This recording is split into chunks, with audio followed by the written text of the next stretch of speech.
यह जो दृश्य आप देख रहे हैं एकदम फरखचे उड़े हुए, यह उत्तर प्रदेश के हापुड़ जिले के धौलाना औद्योगिक क्षेत्र में एक फैक्ट्री में हुए धमाके का है। यहाँ 12 मजदूरों की मौत हो चुकी है, 20 से ज़्यादा घायल हैं, 5 मरने वाले हैं, यानी बेहद गंभीर हैं और उनकी मौत करीब सुनिश्चित समझिए। हम इस पूरी बातचीत में आपको जब जानकारी देंगे तो बताएंगे कि वो फैक्ट्री किस लिए स्थापित हुई थी, उसमें बन क्या रहा था, जब यह हादसा हो गया तो प्रशासन का क्या रवैया था, कितने देर में दमकल पहुंची, अधिकारी कितने देर में सचेत हुए, अस्पताल जाने की प्रक्रिया में कितने मजदूर मारे गए, यह सब कुछ आपको विस्तार से बताएंगे। लेकिन सबसे पहले ये आप जानिए कि यह घटना कहाँ हुई।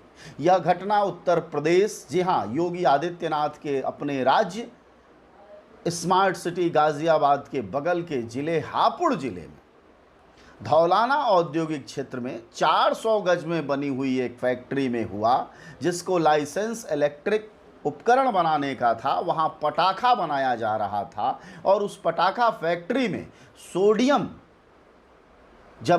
सोडियम में विस्फोट होने से ऐसा धमाका हुआ कि 3 लाशें बाकायदा कंकाल बनकर बाहर गिरी। ये हादसा कम भी हो सकता था, लेकिन चूंकि उद्योगों में कोई नियम और कानून नहीं है, सरकारें अपनी जुबान से किसी तरह का ट्रेड यूनियन नहीं बनने दे रही, अपने पुलिस और महकमे के जरिए दलाली सिस्टम कायम करके फैक्ट्री में काम करने वाले मजदूरों को करीब करीब गुलाम की तरह पेश करने लगी हैं, जिसकी वजह से इन हादसों की भयंकरता जिसको कहते हैं, जो उसका सब इतना बड़ा होना जो है वह नहीं हुआ होता। अब जरा क्रमशः समझिए।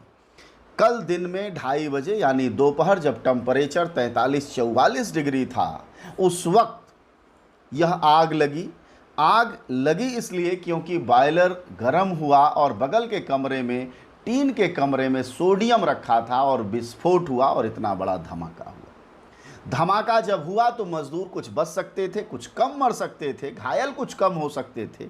28 मजदूर थे उस वक्त फैक्ट्री में और 28 के 28 करीब करीब मारे जाने की हालत में पहुंच गए हैं। वह इसलिए क्योंकि फैक्ट्री के गेट पर बाहर से ताला लगा था। ताला क्यों लगता है? ताला इसलिए लगता है कि मजदूरों के कोई अधिकार नहीं होते। जो लोग भी टीवी में, अखबार में लेख लिखते हैं मजदूर अधिकारों के सुधार पर, उनके लिए यह नंगा सच है। उनकी बेशर्मी को बताने के लिए है कि फैक्ट्रियों में काम करने वाले मजदूरों के हालात क्या हैं।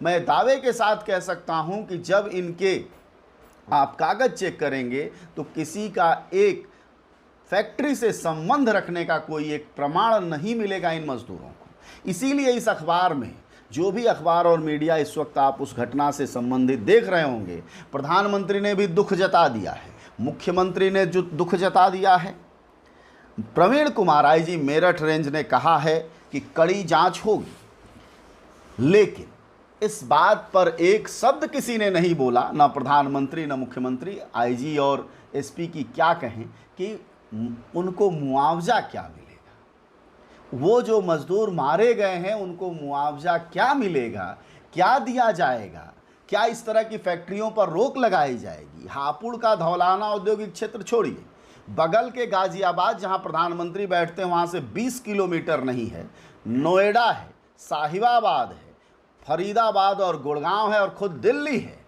वहाँ हजारों हजार ऐसी फैक्ट्रियाँ चलाई जाती हैं जहाँ बाहर से तालाबंदी की जाती है, लाइसेंस किसी और का लिया जाता है, चीज़ कोई और उत्पादित की जाती है। यह सब कुछ होता है प्रधानमंत्री के नाक के नीचे, और यह दुख जताने से फर्क पड़ता है क्या?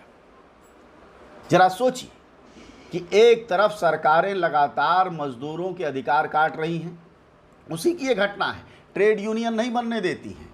अगर ट्रेड यूनियनें होती तो जो ये मजदूर काम करते हैं उनके आई कार्ड होते, उनके 8 घंटे का अधिकार होता, वहाँ आग बुझाने की मशीन होती, वहाँ बाकी सुरक्षा मानक माने जाते। यही सब ट्रेड यूनियनें करती थी।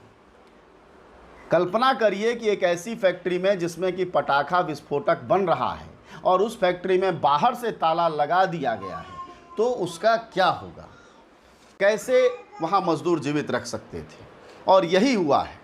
अब जबकि सारे बयान आने लगे हैं, उन बयानों से कोई फ़र्क नहीं पड़ता है, क्योंकि मज़दूर मारे जा चुके हैं, उनके घर मातम पसरा होगा। कोई 2000 में, कोई 4000 में, कोई 5000 में 12-12 घंटे काम करता होगा, और अब उनको न कोई पूछने वाला होगा, न जांचने वाला। जांच की बड़ी बड़ी घोषणाएं छपेंगी, सारे अखबारों में बड़ी बड़ी बातें छप जाएंगी, लेकिन अंततः उन मज़दूरों की ज़िंदगी में कोई फ़र्क नहीं पड़ेगा।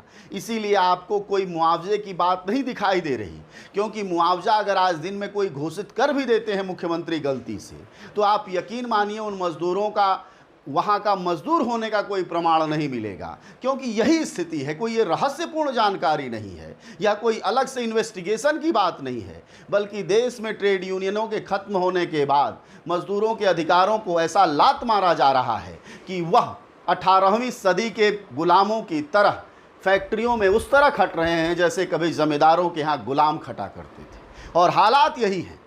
कभी ये धौलाना की फैक्ट्री, कभी दिल्ली की फैक्ट्री, कभी कहीं और की फैक्ट्री में, कभी बॉयलर में मज़दूर उबल कर मर रहे हैं, कहीं फैक्ट्री में विस्फोट होकर मर रहे हैं, और सिर्फ बयानात छपते हैं, उसके अलावा कुछ नहीं होता है। सवाल ये है कि जब आप अपने अधिकारों के लिए संगठित नहीं हो पाते हैं, अपनी कोई संगठन नहीं बना पाते हैं, वैसे हालात में पूंजीपति मजबूत होते जाते हैं और वहाँ काम करने वाले मज़दूर लगातार कमज़ोर, लाचार, बेबस, बेचारे होते चले जाते हैं। पहले लोग अपनी रोजी और रोटी की कीमत पर अपने को खटाते थे, अब ज़िंदगी की कीमत पर खटाने लगे हैं। अगर यह आपको विकास दिखता है तो आपको सुभान अल्लाह, लेकिन एक दिन आपको सोचना होगा कि इस तरह के हालात में कितना लंबा आप रहेंगे और जिएंगे। जहां विकास अगर इस कदर है कि ज़िंदगी की कीमत पर आदमी रोटी कमाने लगा हो, तो जाहिर तौर पर धौलाना कोई आश्चर्य नहीं होना चाहिए। अपने कमरे में बैठिए, इस वीडियो को देखिए और अब घर में चाय पीजिए और सामने टीवी पर मन की बात सुनिए।